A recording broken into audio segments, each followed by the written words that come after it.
آداب نړیوال ټلویزیون مینوالو، زه نزار یوسفزی.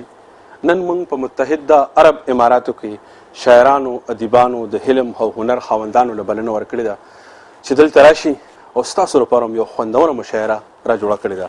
نه هغه رڼې سترګې نه باڼه وینو تیاره ده، نه هغه رڼې سترګې نه باڼه وینو تیاره ده، بې زړه نه یو خو څه وکړو موږ څه وینو تیاره ده.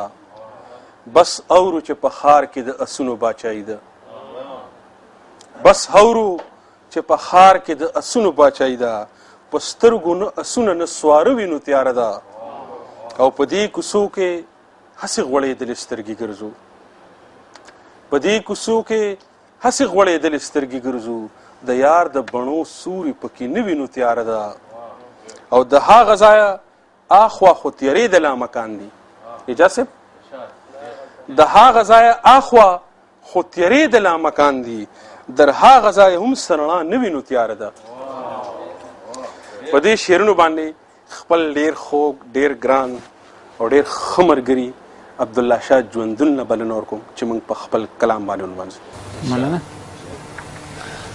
غزل ده ارشاد. ممتاز. ژوند فلسفه جانان ستا له